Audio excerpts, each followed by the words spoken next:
Well, from a 48 by 72 inch canvas down to a 16 by 20 inch canvas. What am I going to do with all the lack of space? I guess I'll have to come up with something. Well, I've got some colors left on my palette, and I'm trying to be reasonably thrifty with that stuff, with this paint. So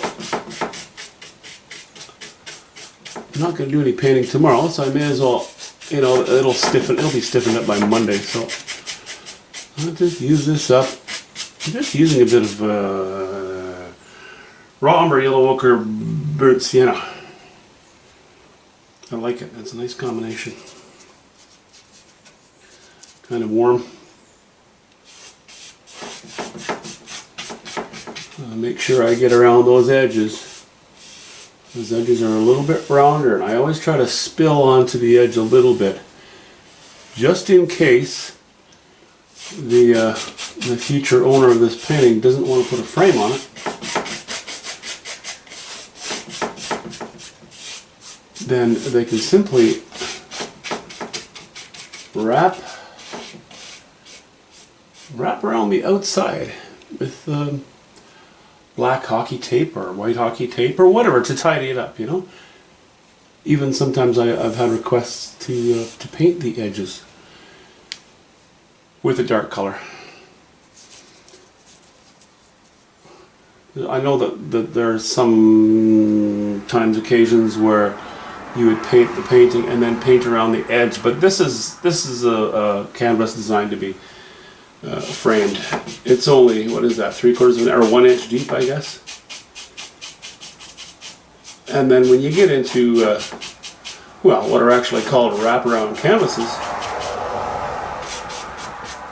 that's when you get into the edge painting more.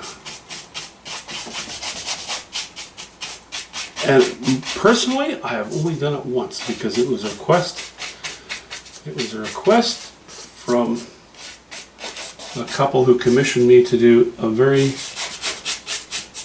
large painting, a very large triptych. They requested that I paint the edges as well, and really continue the painting around the edges. Obviously, when you do that, you don't put in detail on the edges, but you sort of continue your lines, And this triptych was going to be hanging on a wall with no frame, of course, and spaced. If I remember correctly, there was a 1 inch space between them, so you wouldn't be able to notice. You wouldn't look very far back into it anyway. But it does help, when you're looking from an angle, a sharp angle. It helps with the continuity of the design when that's done, or when you do things that way.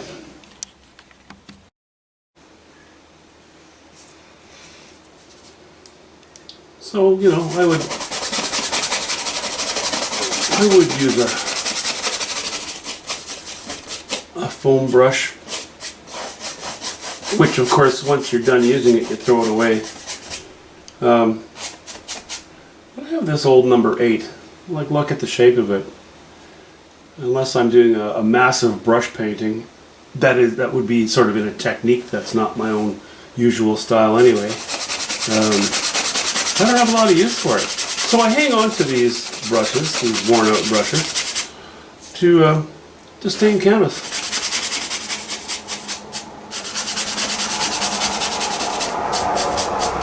Now the thing I like about a foam brush would be that you cover the area very quickly, and then you can just sort of go unidirectional with all your strokes, so that you're not in danger of suggesting anything when you put your drawing in. But it's not the worst thing if that happens. I really don't. It's not something that kind of bothers me too much. So I just scrubby dub dub.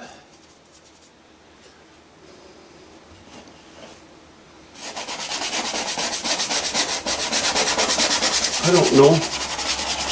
I haven't decided on subject matter for this yet. I just know that I think for this one I'd like to stay in the canvas, and I don't know whether I'm going to use is going to be a brush painting or a knife painting.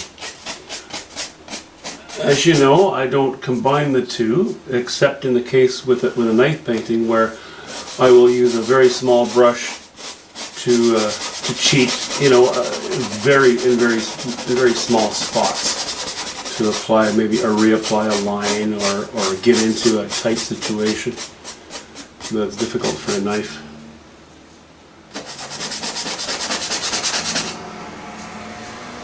Actually, because there is raw umber mixed into my stuff here, this tint is going to dry pretty quickly.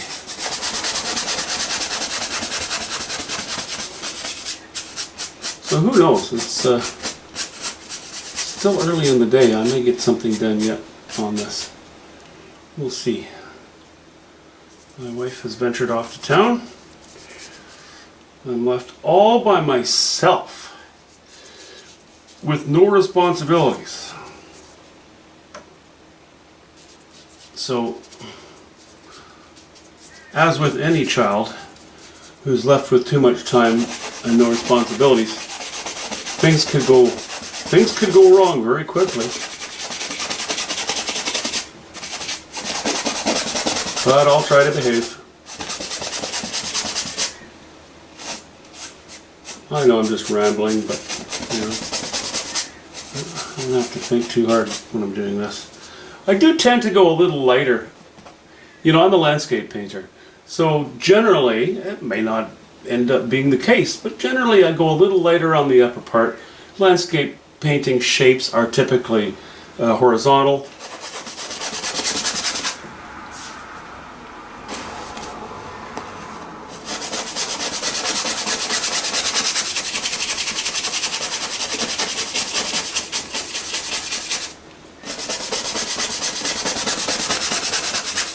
And I don't know, I mean, I have a lot of ideas. There's no shortage of subject matter, that's for sure, as far as painting is concerned. I've never had it where I thought, oh no, like there's just nothing to paint. I can't think of anything to paint. It really more precisely should be said, I want to find something that excites me, you know? Well, with you guys too, I'm sure. You have to be intrigued and engaged and really want to paint. Find a scene that you really like, you know. And as a painter, I've heard so many things. Oh, why don't you paint a boat? Oh, why don't you paint a house? Oh, why don't you paint this tree or that tree? It doesn't work like that. Yeah, I can do all those things, but frankly, something very specifically has to click in me. And there will be some specific, sometimes very odd thing about the nature of a scene that I'm looking at that drives me to engage with it and try to recreate that on canvas.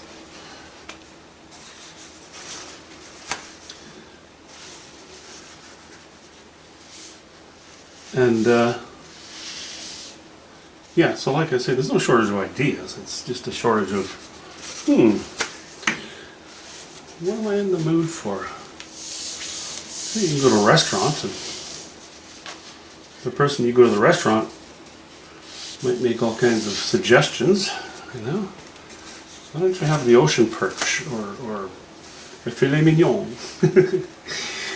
you know, or baby back ribs, and the problem with that is, yeah, I'm aware those things are all on the menu, but the person who's suggesting these things has no clue what I'm in the mood for, or what I may be in the mood for after looking at the menu. Same idea. It's going to be on a whim. It's even possible that I hop on my bike this afternoon and go out onto a logging trail somewhere just to get out. And even then, I don't always see a specific scene or well, almost never see a specific composition because nature doesn't provide you with these sort of ready-made compositions. You usually have to adjust things a little bit. But just going out, just getting out there. Getting out there in the wild, these days, green yonder. That can do it, you know, just experiencing it, just thinking, yeah, I really like, you might not even notice it, but you might come across something that you really like how the light falls on it, or a rocky structure that has a fantastic strata, a fantastic design in it. That helps sometimes. I don't anymore usually take too many photographs unless it's something really spectacular. Anyway, we'll see how that goes. Well, I'll do two things here, or mention two things. I like to mix it up a bit, and I know that often I'll do a smaller painting like this with a brush. Originally I was thinking of doing it with a brush, but I'm going to use a knife again, I think. So the subject matter.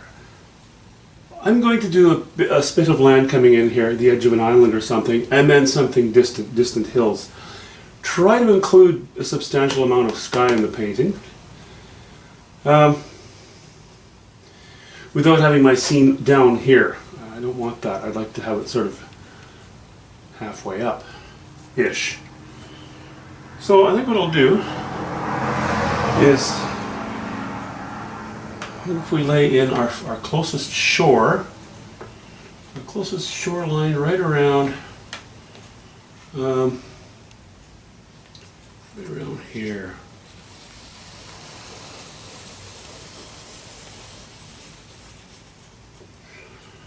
And although you're not going to see this line once the foreground's painted in, how about if our distant shore is somewhere around there? I think I might already have it too high, but we'll see.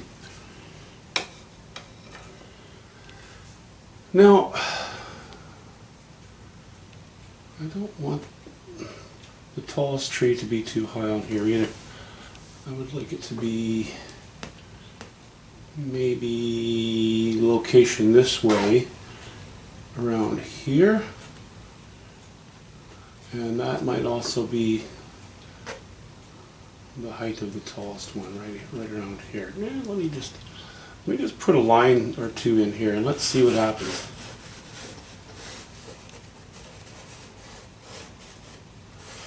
I know I'm doing it quickly and fluidly. I'm not doing it thoughtlessly though, so you know, it's a theme I've done. It's a theme I've used often. I really like it.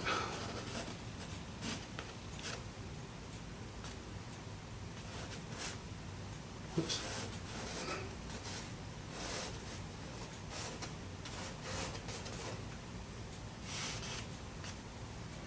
Okay, something like that. So there's not so much land here that it's going to really be the subject. I think what we're going to try to do is just grab my little wipey rag here. I think what I'm going to try to do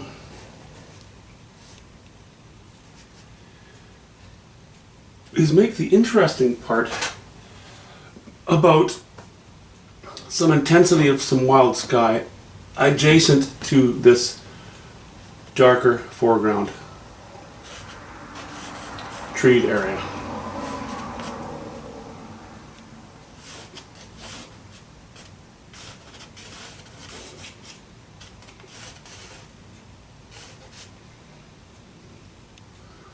And maybe a little bit of rock as well.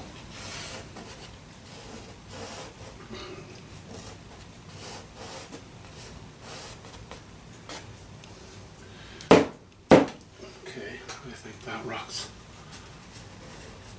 okay-ish. This one is too high. Let's bring it down and just do something like that. And maybe also, while we're at it, wipe this off. I need to do before too long, well, I would like to do more of a panoramic scene using this idea again. But in that case, I would have several land masses between here and the distant shore, just because it's a larger painting. And it would be a larger painting, rather, and would provide more room for that sort of thing. Okay, so that would be... I think we're okay with our distant shoreline.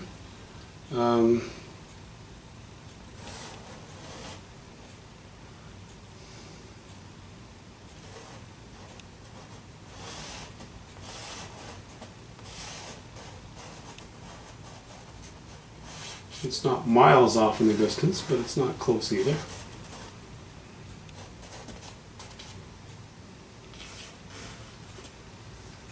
Something like that.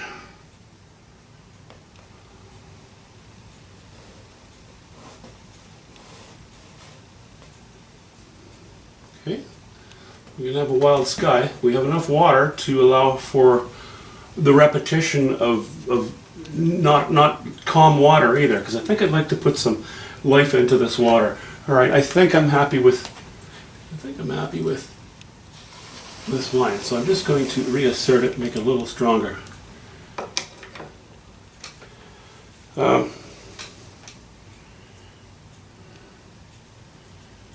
Okay, now our sky. I'm not, I have some rocks here and division of trees, or rather enunciation of trees, articulation of trees. In the background there will be very little of that. This will be looked at as a land mass rather than individual hill shapes, except of course where it meets the sky.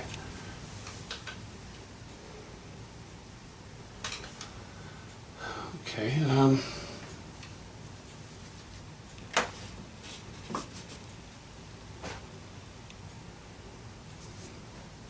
this is a scene that I see on many of the lakes that I spent time on.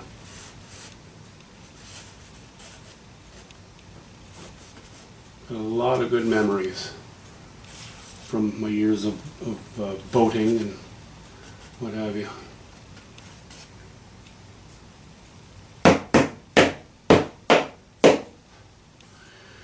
No, I didn't take the motorbike out. My riding buddy isn't feeling so hot, and frankly,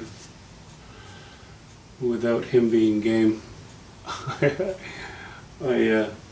have a hard time being interested enough in going out riding into the bush on my own. It's not really that wise an idea just to go out on your own on a bike too, because you can get into trouble pretty quick.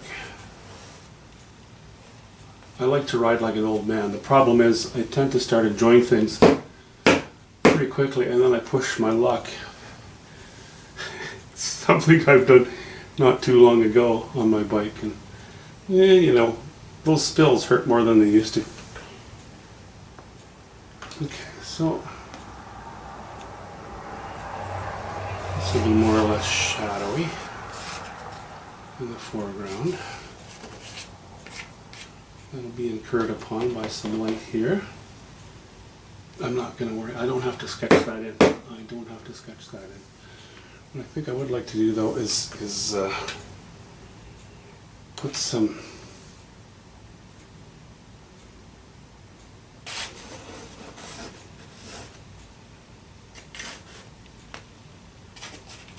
light into here.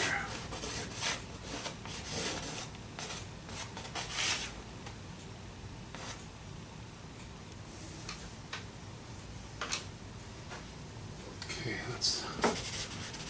I don't need an upsweep quite that strongly, I don't think. But seeing as our island goes like this, or our landmass goes like this, I'd like to counter it by dipping the light in the sky a little bit. Now we can go, we're here we're concave, now we'll be a little bit obtuse maybe for the moment, see what we think of that.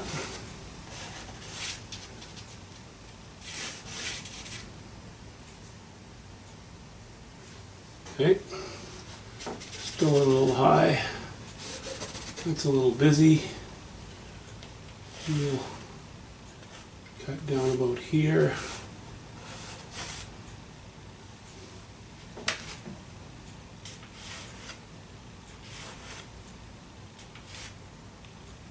Okay, we'll just leave it at that for the moment.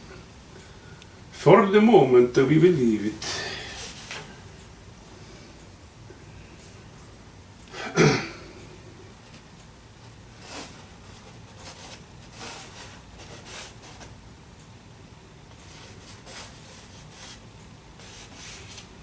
No. No. I'm going to use a knife. I want to stay pretty loose with my ideas regarding this cloud. And the strokes will be fairly broad, I think. So I don't want to already suggest little details, you know? Maybe this little bit of stray cloud is okay, but I don't think I want to do a whole lot of drawing. I think that that's more or less where I'm going to leave the charcoal. Now it's time to grab a brush, mix up a little bit of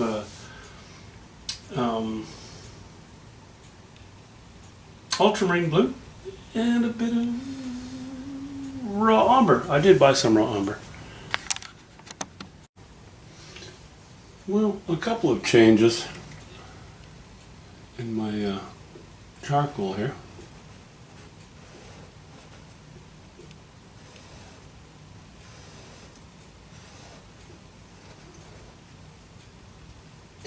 And I'm going to make a couple of changes in my outlining.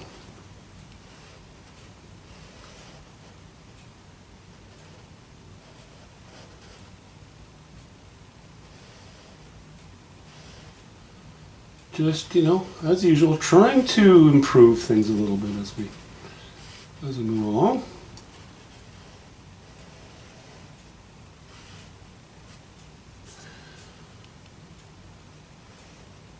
And when we get to the actual painting, well, we'll make a few changes there too.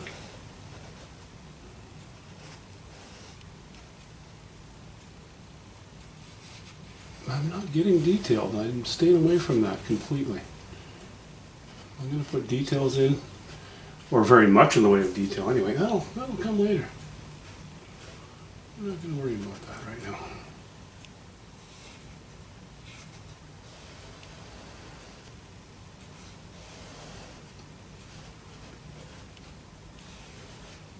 We'll just call that a bit of rock. And let's raise this one up a little too, shall we?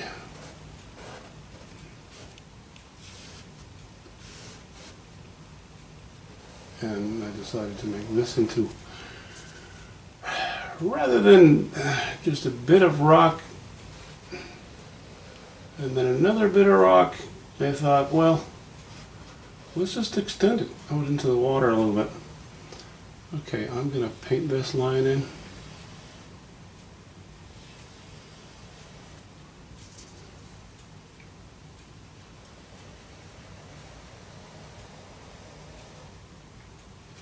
With some degree of accuracy.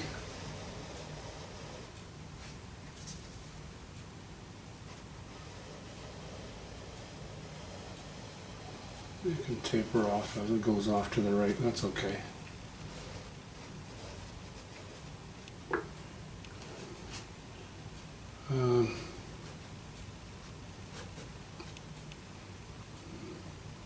What do we have here? Something like that.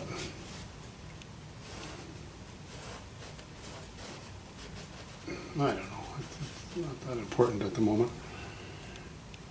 Bush, rock. Well, rock all the way down now.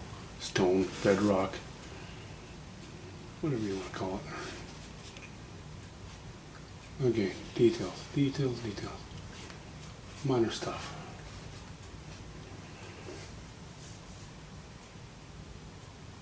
Okay, it's not a large painting, so I'm not going to worry too much about this wash-in being too concise. I'm adding a little more ultramarine blue to some spots. Just may as well fill in the dark, seeing as this will mostly be silhouette these trees.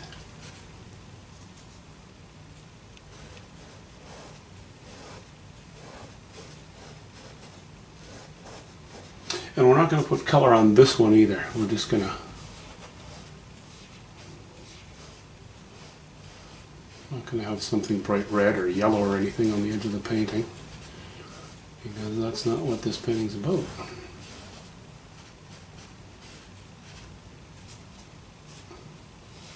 You probably can't see the actual colors in the paint. It's probably all going to look quite dark to you. And it does to me too, for the moment.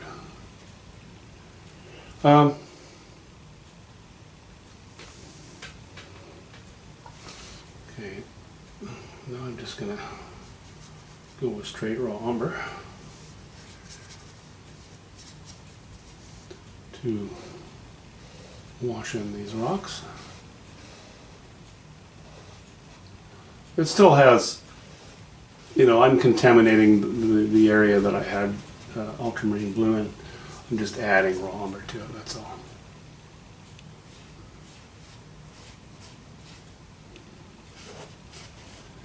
And it's not that the color that I'm putting in is so different from my outline colors, but seeing as I'm more or less following the colors of my outline, by the time this washing is dry, you will be able to see you'll still be able to see the outlines that I had planned there. So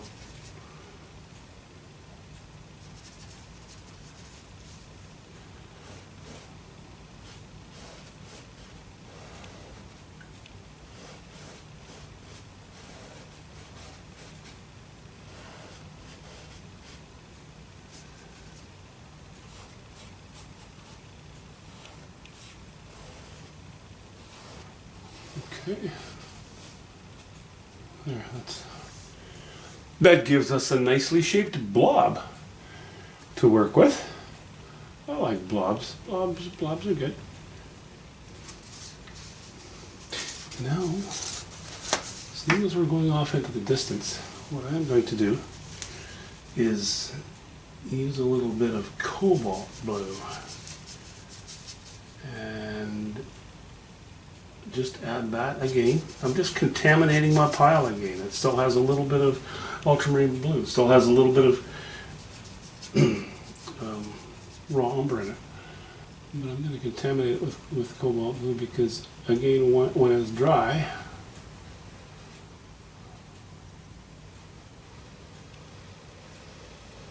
you will see the difference. And this will be just a hint lighter.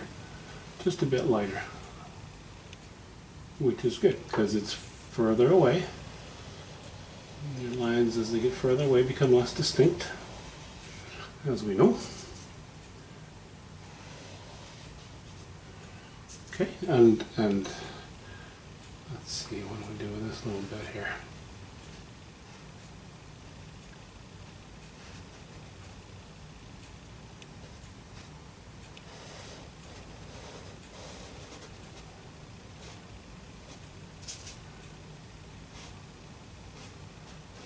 I don't want to draw too much attention to it, but it'd be nice if it's a little bit interesting, you know?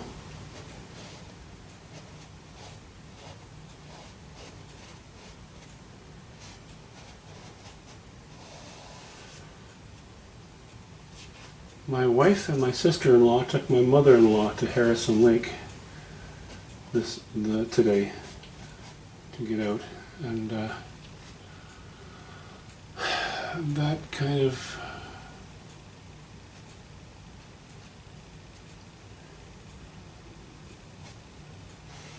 yesterday. That kind of made me think of Harrison Lake, which is a lake I would spend a lot of time on. I love it. I love it there. So one end of it is very resorty and very populated. That area I do not like at all. But the lake itself is fairly long. 70 kilometers, or what is it? I think it's 43 miles exactly, actually.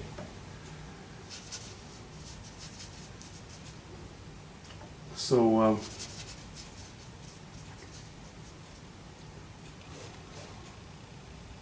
obviously. It's something you can take a boat on, and you used to be able to get away from people.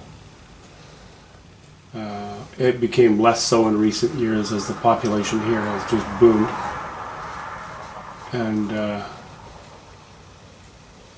And since COVID, everybody's been getting out a lot on the lakes and the campgrounds and stuff, so it's not a place I like to go anymore. In fact, the places I like to go around here have become quite rarefied, partly because of the high population, you can't get away from people, and partly because of some areas people have just thoroughly destroyed, left their garbage and you know, shooting off guns everywhere and partying, carrying on, you know the crowd I'm talking about.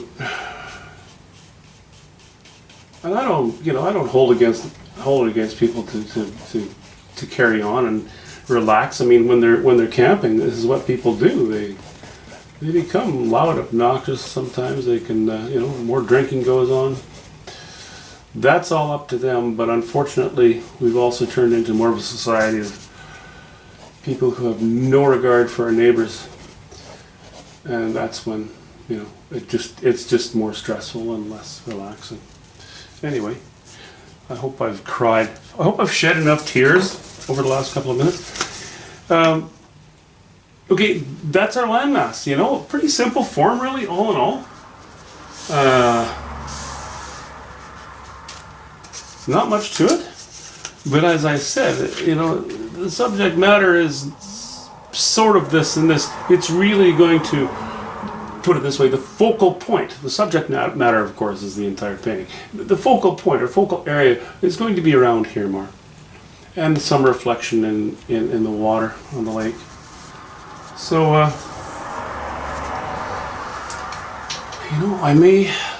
probably will wash in the water. I might even wash in the sky. At which point, you're probably going to say, why in the heck did he stain the whole canvas? Well, you're right. In one way, it was kind of a waste of time, because if I'm covering the whole thing with a wash-in, why not just do that to begin with on the white canvas? On the other hand, I wasn't sure what I wanted to do. I always like starting with a stained canvas. Well, not always, but if I can, because it removes the blinding white and it just helps. It just makes it a little easier to see what you're looking at. And had I decided to make an autumn scene or something, then I would have been, a little bit ahead by using those colors. Anyway, we'll see. We'll boil the soup and see how it tastes. So I've decided to go into the water here. And yeah, it's yellow ochre, ultramarine blue. And I've added a little bit of alizarin crimson to it. And again, you might not see the difference right now on camera. But once the wash-in is dried, you will. Or put it this way, I will. And I only care about me. I told you that already. So, let's just get this. I'm trying to be a little bit steady here.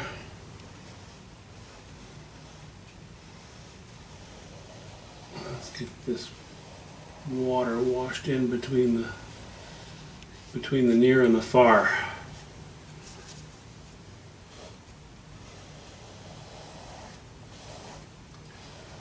Following that line more or less, like so. Okay. Now I think we can.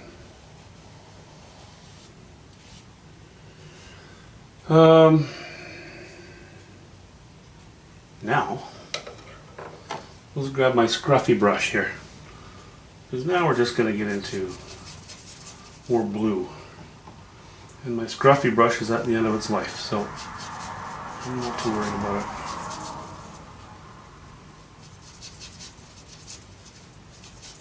Poor little scruffy brush. Okay, that's a good dark purple.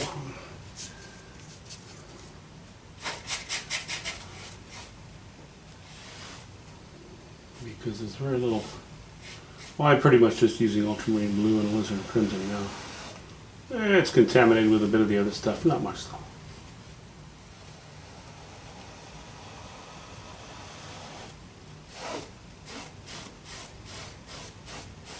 Very dark under these trees because, well, they are going to some degree reflect darkness under them because our light's coming from behind. I don't know, or as Jordan Peterson would say, it's not obvious to me, or I guess he would say, it's not obvious to me that that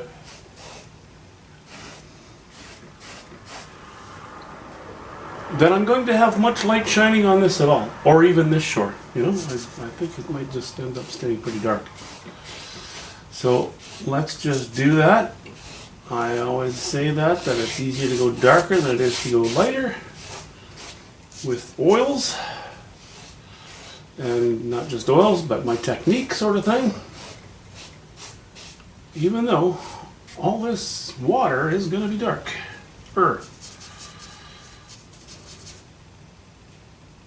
Okay, more of the same, but I think I'll add a hint of white to it, just a little bit.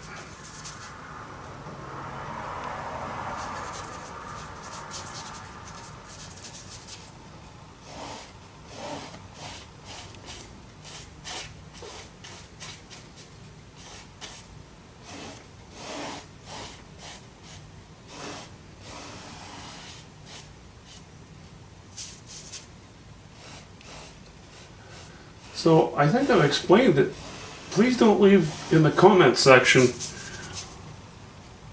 why did you paint the entire canvas a certain color stain and then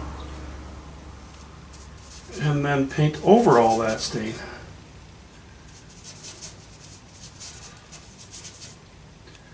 I understand that there are people who just like to watch the, or maybe find it relaxing to watch the video and turn the sound off.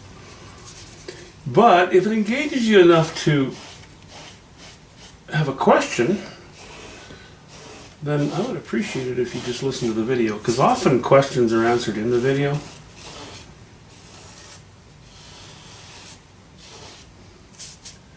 And nobody's paying me to do this.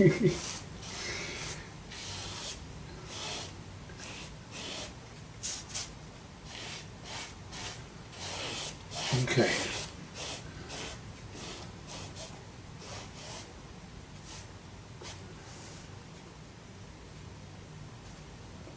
So far so good, I think. So,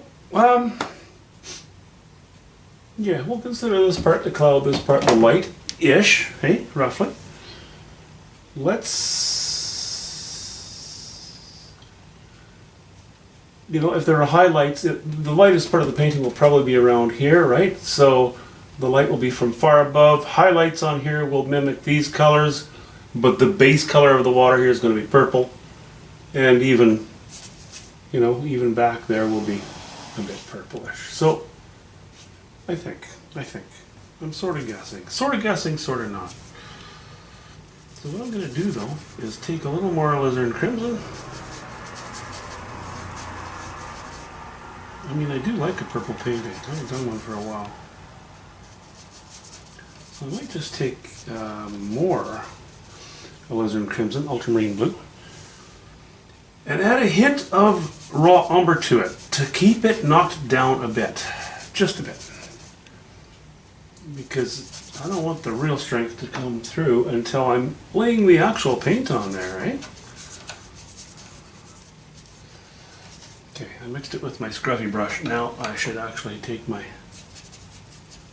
smaller brush and we will just cut in along these forms that I've got here, because the splayed scruffy brush, which has seen most of its useful life is now not square edged enough, doesn't have hard enough edges on it for me to use it for this. So I'll cut around the trees with my good brush. You know, I talked about using a knife for this earlier, and I might not. I'm not going to decide just yet. I will wait until the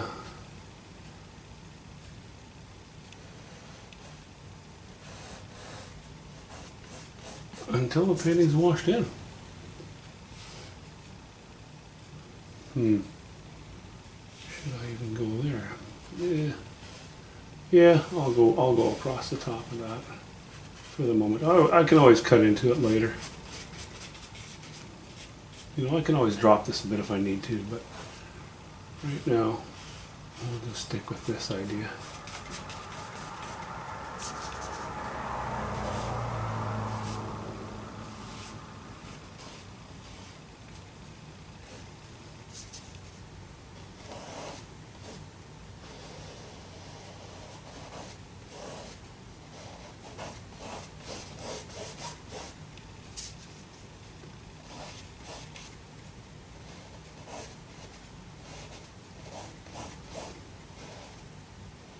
Okay.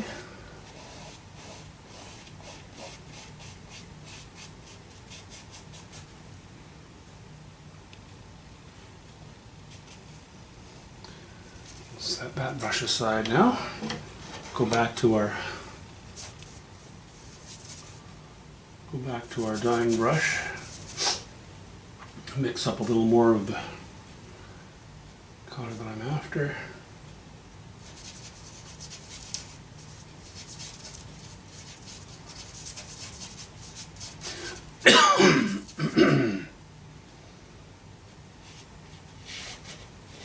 And yeah, let's just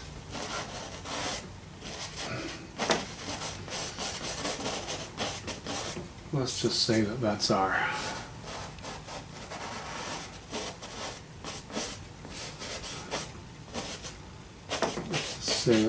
cloud for the moment anyway. You know, we can play with that. It doesn't matter.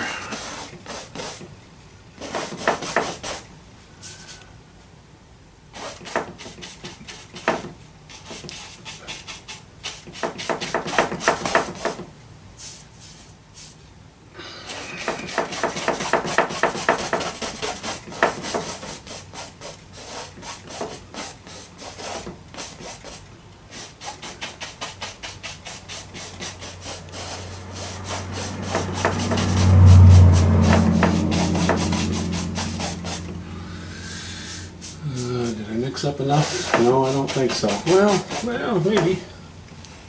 Yeah, I think I did.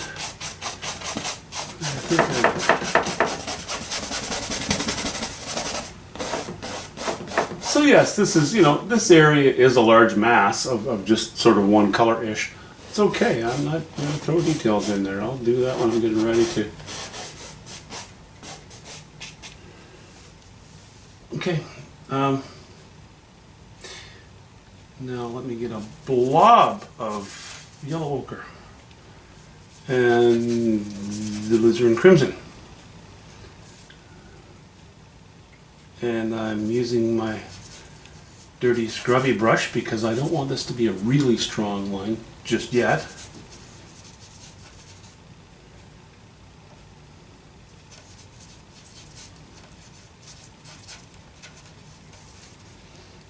Okay, and back to our newer brush, just to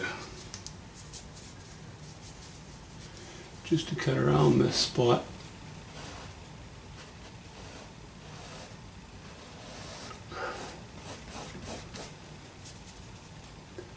Just to cut around this one tree here.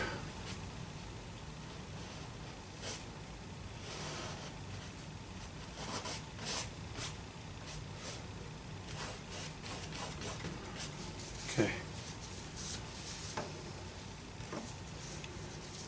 I don't want to wear the bristles out on this new brush without a good reason. So I won't use it for the bulk of this.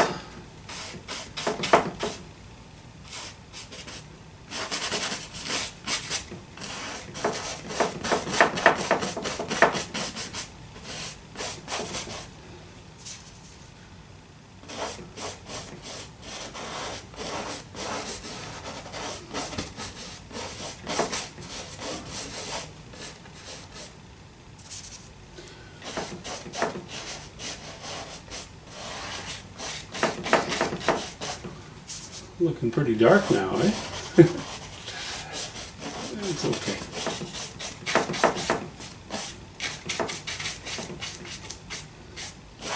Now we've got 2 washes over that. That white doesn't show through very much. That's okay. It's okay. When you get in there with a knife and the layer of paint you put on there is plenty strong enough to take care of any worries regarding that. And if I end up painting with the brush, then I will just lay the paint on a little thicker in those areas. So it's not a problem, no matter how you look at it.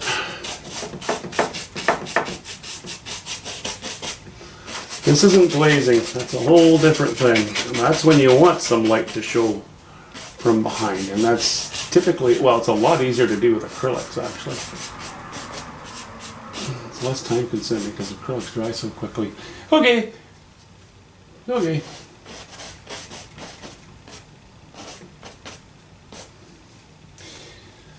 Well, as a wash-in, we'll call that done, hey?